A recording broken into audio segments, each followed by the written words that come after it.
What do you love about being outside and active? I'm sure I've spent more time outdoors than in. That just feels like home. Enjoy what you can do, because you never know what is around the corner. Just being outdoors in the fresh air, it just clears my mind. Fully immersed in nature is what brings me the most joy. This week's guest is taking on an extraordinary challenge for a very, very worthy cause. So please do keep listening to find out what this challenge is and how you can support. Simon has been in and out of running for his whole life. He was always the kid who got bored walking, so ran instead, if that's from the bus to home after school to competing in track and cross country. Then in 2019, Simon was diagnosed with relapse remitting multiple sclerosis, a condition that his mother has also lived with for 40 years. And since then, he has leaned into the words that she received during her diagnosis: "If you plan to climb Everest, do it sooner rather than later." Simon has used this sentence and his diagnosis as inspiration to challenge the norm against MS. He now runs to raise money and awareness for MS, completing numerous marathons, 50Ks and the 100K Jurassic Coast, with his eyes now set on an event of his own, the Cornish Coastal Path, 480 kilometres, 18,000 metres of vertical ascent, 7 days, 7 ultras, 7 teams, and Simon himself. We're going to find out more about this incredible challenge in this conversation, but just a quick shout out to this week's sponsors, Fit Bites and Strength and Conditioning Education. I will tell you a bit more about both of those later in the episode, but for now, let's get into this week's chat with Simon Teagle.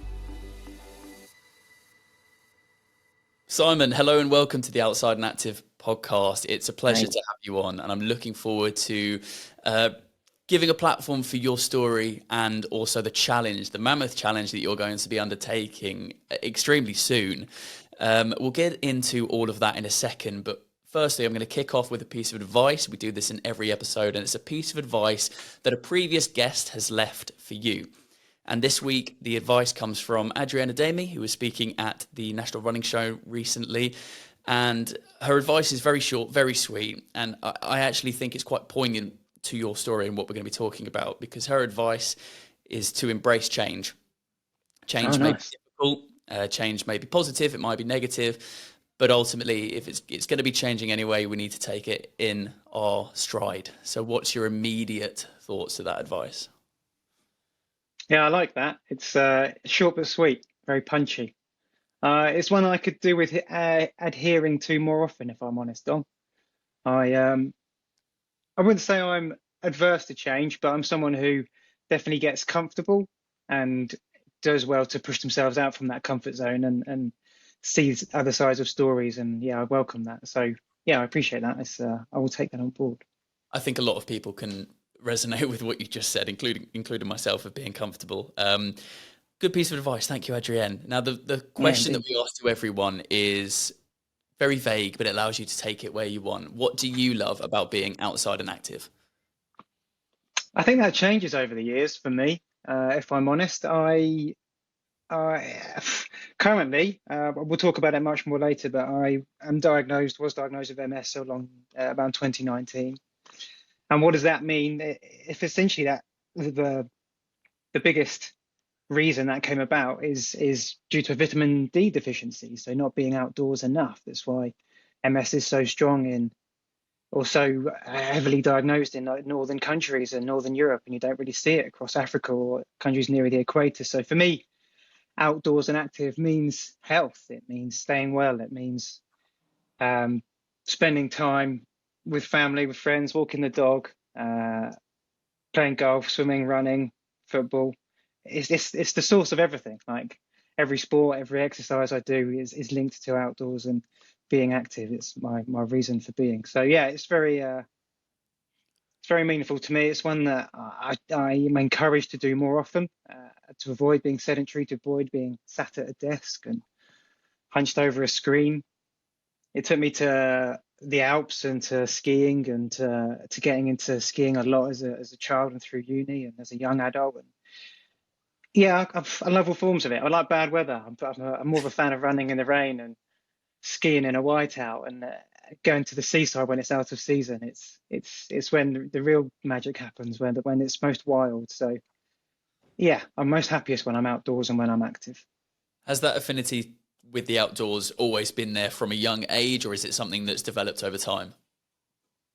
I imagine it's been there from a young age. I was fortunate enough to be born in Norway. Lived there for the first sort of 4 years of my life, and when you're growing up, I don't remember it personally, but when you're growing up as a baby, you're skiing at the same age as you can start walking. Really, the minute you can stand up, you're put in boots and push down a hill. So for me, I was always outdoors. It's just part of my upgrowing. So yeah, I think it probably was from a very young age. As a teenager, I ran, I was active, I swam a lot, which is actually an indoor sport as a kid, but it gave me fortunately it gave me that engine and that fitness to carry outdoors and take part in team sports. And there wasn't a sport that I didn't try and do. I even tried rugby. I'm 6'2" and built like a pencil, but they put me at tight head for a while until they realised I was too lanky, and out they put me to the wings. Yeah, it doesn't quite work. No, it was the worst position in the world. But yeah, any reason to be outside, and I'll take it. To be honest, it's deeply rooted. Well, you're going to be spending a lot of time outdoors leading up to May, which is when your challenge is taking place, but especially in May.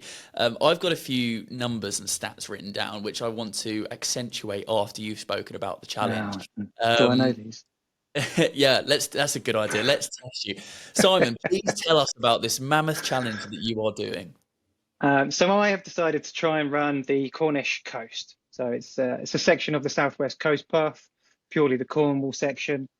I'm led to believe it's around 480 kilometers in length and approximately 18,000 meters in vertical. So up and down Everest twice. About 70 kilometers a day it will be. I'm trying to do this in a week, 12th of May to the 18th of May. Yeah, I wanted to come up with a challenge. We're doing it myself. Me and my wife are trying to plan it and arrange it. And I want to raise a lot of money for a charity. And I ummed and ahed over it for a while. I've done a few longer runs and did 100K for charity. 3 years ago maybe. And I wanted to do a challenge that was so difficult for me, like it deemed worth the amount of money I want to try and raise. Like it warrants that level of investment for me personally, and then for anyone who wants to or feels inspired to donate or contribute or get involved in any way. So yeah, it's massive. I tend to run each day with a different group of people, so there's more kind of logistics to sort out there. So everyone involved has their own sort of ultra. Trying to aim for people, some who can act as a good mule and carry some things for me and G me up, but maybe people that have never sort of ran this distance before to reach out and show people how a day out in the hills, how rewarding that can be and how fulfilling that can be to get to the end of it. So it's got a lot of aspects to it. It's purely selfish on my front. It means I can spend the whole day running around Cornwall and a week running around Cornwall. And what a gorgeous place to do it. Hopefully get some bad weather. And yeah, fingers crossed we get to raise a ton of cash at the end of it. Yeah, you've nailed the numbers there that I had written down that you've sent across. 480 kilometers, which is almost 70 kilometers a day, up and down Everest twice. It is unbelievable. I mean, the title of this episode is "If you plan to climb Everest, do it sooner rather than later." Oh, amazing! We'll come on to why that's the case later on. But this is an unbelievable challenge. What you've mentioned there that you've run longer, ultra distances before, but what's the furthest you've ever run, and have you ever done multi-day long distance events? Yeah, no. In summary, that's a really short answer. Is that good for a podcast? One word answers. The longest I've ran in one day is 100 kilometers. That was the Jurassic Coast I ran, so Poole through to Bridport. In training leading up to that, I didn't run a lot. I sort of staggered my training. I did a 40, then a 60, and then I think an 80K, probably once every 4 weeks. It was really staggered. I don't run that much compared to, I'd say, a lot of maybe ultra trainers, because for me, the hardest part is the recovery. I have to factor in recovery a lot, and I'm a slow recoverer. So I'd rather risk a shortage of distance and maintain good health and kind of rely on what's inside to get you through it. Because 80% is inside, right? It's all in the head. And you get to a point of running where I think someone said it on your podcast a few weeks back. It's kind of like walking. Yeah. And if after a distance it is, you X amount of hours in, your feet hurt. It almost hurts more to start walking at that point. Then your bones realise they've got to do a different stride and a different pace. So yeah, I've only ran 100 kilometers in ultra. In training, I've ran so far a few 60s. I do a bit more than a marathon most weekends at the moment, depending on the training plan. It's like a 3-week stage training plan, so it builds for 2 and then active recovery for 1. So it's just about managing it. I'm just jumping in quickly to tell you a little bit about our first sponsor this week, Fit Bites, who want you to get fit in 2024 with the help of the delicious Fit Bites granola with 15% protein. A wonderful way to nourish your body without compromising on taste, because obviously no one wants to do that. Building a healthy habit from the moment you wake up will only lead to more healthy habits throughout the day. Granola with protein will help you get strong, increase your stamina, and with its high fiber, it will also leave you revitalized and ready to tackle your day. Now, we're not just offering you a normal offer here. It's 25% off your order when you use the code GetStronger2024 at checkout. You can check out the range of products from FitBite on their website, fitbite.co.uk, but that link is also in the podcast description.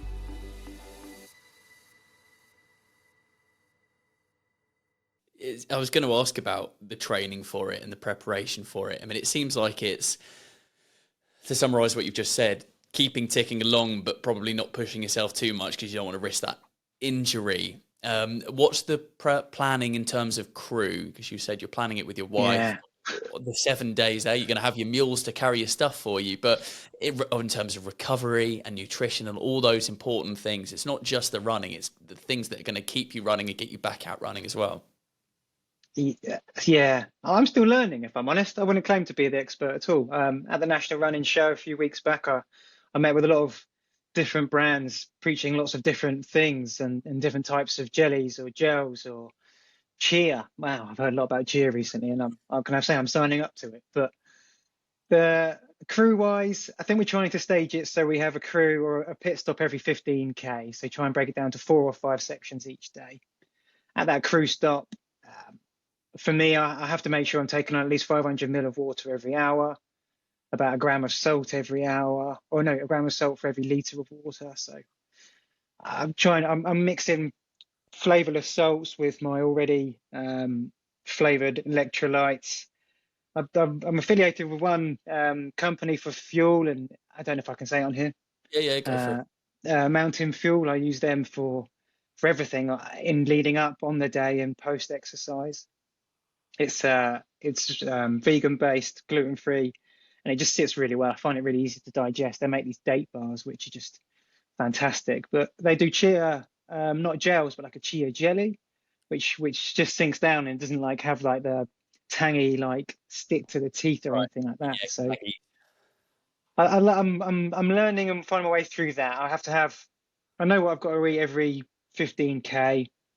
I'll have a big stop on the halfway line, as close to it as we can on each given day. We've mapped out every day's route and the nearest to a 15 to 20k stop, then halfway, and then 65k and going forward. I probably will change outfits once a day, a bit like Madonna. I'll be in different outfits and change my socks and keep my feet dry. But other than that, I'll take each day as it comes. All I can hope for is to be injury free, and if I carry any, touch wood, if I carry any sort of injury, it's not one that means I can't keep putting one foot in front of the other. Yeah, I think what I've learned from speaking to people that have done similar sorts of challenges and multi-day events is that as much as you prepare, your 500 milliliters of water every X amount of time and eating every so ever distance and whatever, there will be something that you haven't planned for that will come in and hit you on the side. And be like, oh, now we've got to deal with this now, whatever it may be. And that kind of comes into, yes, it might be a physical impact, but that's where the mental strength that you were talking about earlier and that motivation will have to come through, like 80% of it.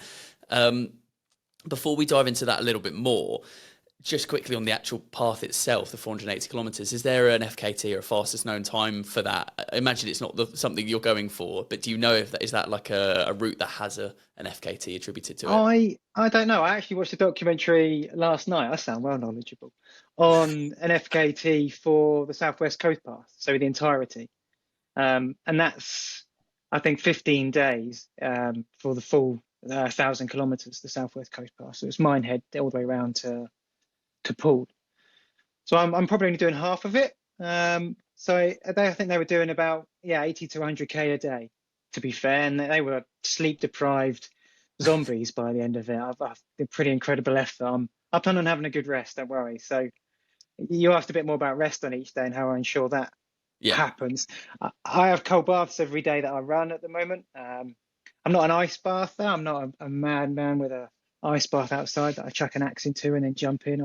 I just have cold baths full of salts, and I can't think of a better place to do that than at the seaside. So after I finish each day, I'm just going to turn right and walk into the sea until I'm deep enough, and then stand in it for 20 minutes until I can't feel anything, and then walk back out. Sounds like a good recovery plan.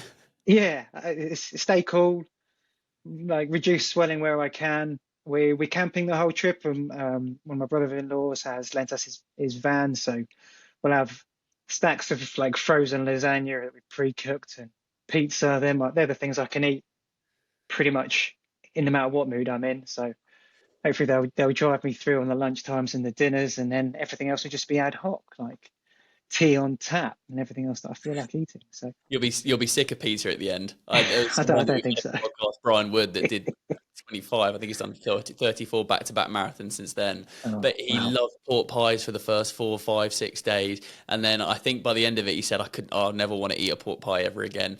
So be careful what you wish for with the pizza and the tea. But I don't believe it. I reckon I'll put a bet on it. Pork pies. I don't know. I'm pork pies. My friend the other day asked me if I was a pork pie or a sausage roll, and I'm pork pies through and through. Yeah, maybe I'll eat pork pies as well. I put a pin in the motivation topic just before asking about that, and somehow I was talking about pork pies. Motivations, there were 2 words that stood out: teamwork and impact. Just want to ask you to embellish on each of those individually, probably kicking off with teamwork. Yeah, for me, teamwork, I've got a really corny saying. Everyone knows it. Teamwork's dreamwork. And I don't believe any one person can get where they want to get to without the support and work of an amazing team behind them or with them at the time. And often when you see one person at the top, they're standing on the shoulders of giants before them. So teamwork is everything in this run. I will need a really solid team to know what I want before I know it, to be able to see what state I'm in and know if it's time to play thrash metal or something a little bit calmer to G me up or calm me down, to know if I want what I want before I want it. Yeah, and that's intimate. So without the support of the team, this wouldn't be possible. Without runners signing up to do it with me, raising the amount of cash you want to raise, and their supporters as well for the day, like joining the team and all adding onto the team, and for different sections coming in and out throughout the week will be amazing to see how that team evolves and moves and works along its way. It'll be a really dynamic environment. We've got friends coming to do crew like the last sort of 2 or 3 days, and different groups doing the first few days. And it'll just be amazing seeing how it all evolves and how they all get involved and contribute. It's just not possible without them. Everyone has to bring something different to the table. The perfect team is one of everyone who is all different, and we're not all the same people, so we'll have different outlooks, we'll say a different thing at a different time, and sometimes it'll rub people up the wrong way, but it gets the best out of every scenario, even if you're in the military or crisis management or at work or on the football pitch. Teams do everything. A team of individuals forms the best possible route to the right answer. Our second sponsor this week is Strength and Conditioning Education. Unlock your potential as an athlete with S&C Education. If you're passionate about fitness and eager to make a difference to your performance and program, dive into their Fundamentals Coach program where expertise meet impact. Learn from industry leaders, master the essential principles, and elevate your coaching game. Whether you're starting your journey as an athlete or looking to enhance your existing skills, their comprehensive curriculum sets you on the path to success. Join the community committed to excellence in S&C education. Visit strengthandconditioningeducation.com/S&C fundamentals. The full link is in the podcast descriptions to embark on a rewarding coaching adventure today. Yeah, I couldn't So that's agree with you teamwork. more.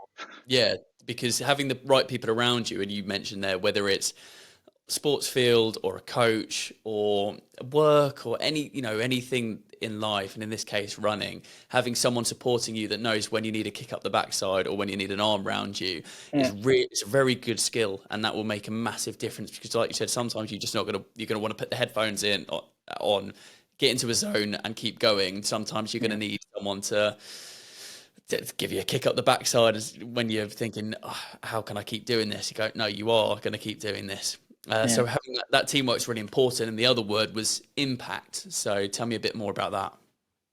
Impact is aimed really at the charity, let's say, mostly, but also impact for the people on the day, the sense of accomplishment they get for contributing, for being part of that run, and for for achieving their own ultra on the day. So everyone, as I said, everyone's got their own run to do, and we'll try and, I don't want to give it away too much, but we'll come up with like little gifts to give to people on each day that they've contributed and done their things. They've got something to take away with them. That impact and the well-being they get from that and take away and get to tell the story is huge. But the money and the awareness we generate around MS, multiple sclerosis, and this charity that I want to raise money for, the Samson Centre for MS, it's a centre that's 100% funded, charity funded organisation, and it's a place where you actually see where the money goes. It's some charities. I've raised money for bigger charities in the past, and yes, the sense of contributing is amazing, but sometimes you get a bit disillusioned with maybe not knowing where that money goes or how that money is spent down the line. At the Samson Centre, you'll see where every pound and penny goes to. You'll see the physios contributing and donating their time to work with assisting people or giving physiotherapy or reflexology or standing assistance. You'll be able to see the pieces of quick kit that are bought with that money, like different devices from helping people stand or move or bring agility back into their lives. You'll be paying the running costs and helping the volunteers who set up the hyperbaric chambers, where these are airtight chambers. They scare the hell out of me. They're tiny, and if you're claustrophobic, don't do it. But like tiny chambers where one person goes and sits to and then is decompressed and fed an oxygen mask to increase flow of oxygen through their muscles and veins. Like you and I can go and do that, and it improves our muscle regeneration and reparation through exercise. And they offer that service to the wider audience, not just people with MS, but you've got to sign up and join and go along for that. So that level of impact, being able to see that you're donating me and fueling the motivation to do this challenge, but that money will go straight into that facility in providing amazing services for people living with MS, and will benefit from it, and they get to walk out with a smile on their face because they're given that service that's on their doorstep. I can't think of a better way to do it. That's how we've settled on that centre. Yeah, you've explained that perfectly. And now when generally people are running and raising money, whether it be a 5K, marathon, ultra marathon, whatever it may be, it's usually because they're running for something that's very close to home.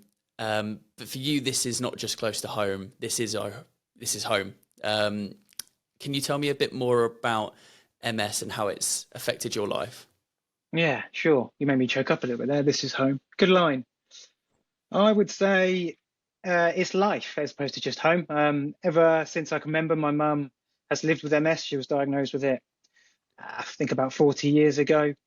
She lived with it for a long time before it really started to, I'd say, impact her visibly for other people. But now she lives in a wheelchair, and she uses the centre. She goes there, and she benefits from the physiotherapists, the neurological specialists helping her with the physiotherapy, and they put her on a standing machine, which means she was just telling me today she stood up for 50 minutes last week, which is the longest she's stood up for in 5 years, and she's doing that with someone else receiving the same treatment at the same time, and they're talking, and just building that community feeling and benefiting from meeting someone else in a similar boat or in a similar, who's gone through something similar, who can resonate with their story. So seeing and hearing what mum gets out of that instantly is amazing.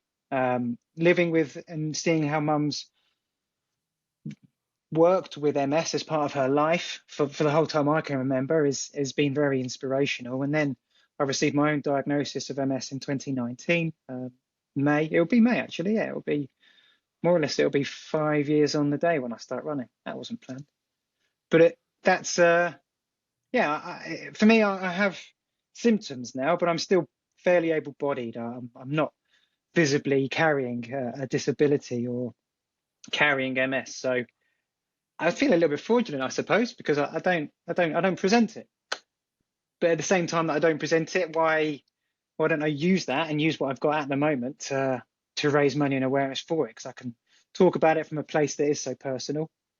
Yet I can be separated enough from it to go out and try and achieve these kind of goals or dreams and raise money and awareness along the way. What has your mum said about this challenge? Has she going, oh God, I'd probably know the answer to this. Is she going, oh God, please don't do that. It sounds really dangerous. Or is she going, go out and do that and do something you maybe thought you never would have been able to do before? Both, I think, is what I would say. Mum's someone who would never cap someone's horizon, is how I would think I would describe it. You can't put a roof on ambition and anyone's ambition. And mum's certainly someone who would never do that. So she's all for it. Yeah, go out, seek and destroy, fulfill your dreams, do what you need to do. But at the same time, she's terrified. She's like, just make sure you come home. Yes, and that kind of plays it. I asked that because, again, the title of this podcast and the quote, and I'd like you to give the context of exactly when she said this, but if you plan to climb Everest, do it sooner rather than later. What's the context around that quote? So that was, I lean heavily into that. That's I don't have any tattoos, but if I did, that would be it. That was a line that my mum was given to by the doctor when she was diagnosed. So back in, I can't remember when, early 90s maybe. Upon her diagnosis, when MS, let's say, was a bit younger in the disease, there wasn't management drugs for it and far less known about it, and even less known on how people got it, let alone how you managed it and lived life with it.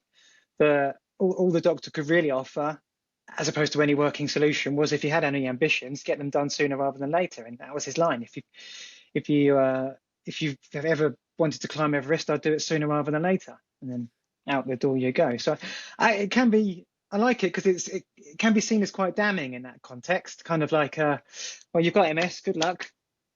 But I like to think I take it and I spin it on its head and use it as a really motivational speech to almost become a bit of a mantra, like a why wait? If you wanted to do something, well, why wait to do it? Get out there and do it while you still can. It's not one that just should sit with people who have got a disease or even a terminal illness or who knows their expiration date. It's something that I think we should all live by, and I try and take it to new heights with that. I couldn't agree more. I've had very inspiring conversations with people on this podcast before that have had a similar sort of message, talking about it just because you don't have, like you've said then, a terminal illness or something which kind of, just because you don't have that with you, why should you not seize every opportunity? Why would you not say yes? And why would you not kind of do what's going to make you happy and make the people around you happy? Because just because there's nothing, that's there. And so I completely get what you're saying there. And I think that's such an important message. And something that I also wanted to ask that I've seen when we've been speaking before that you've said, I just wanted to ask you about it, is the kind of phrasing of relapse remitting MS diagnosis. Yeah, so there are two types. I'm by no means the expert on MS. There are two types of MS. One's relapse remitting MS, which is what my mum had and what I have. And one, I get the words wrong for it, but it's like a constant degeneration of your status, let's say.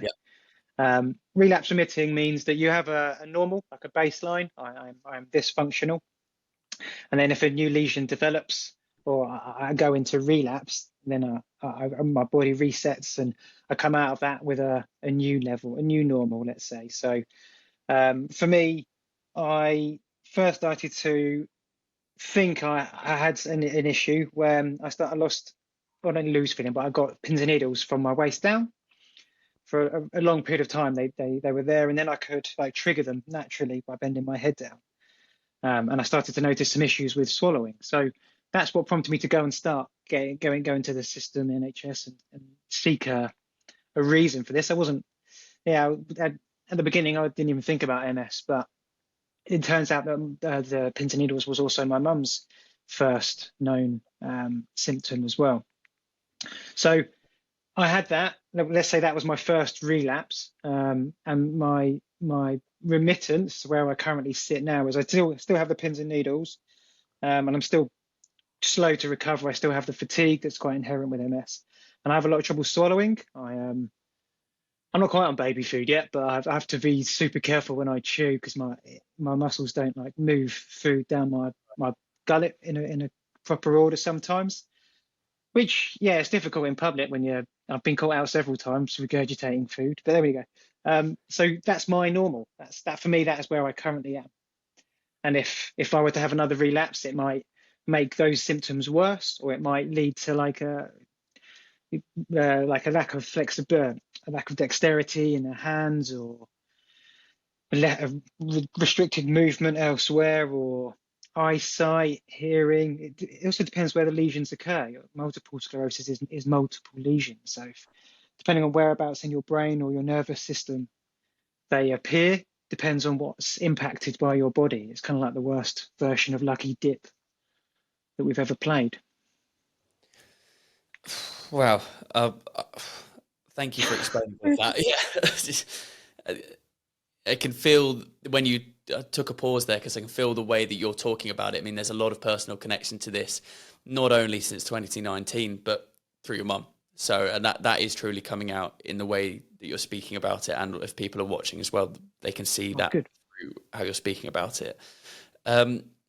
People can run with you on this, and people can support you on this. Please do.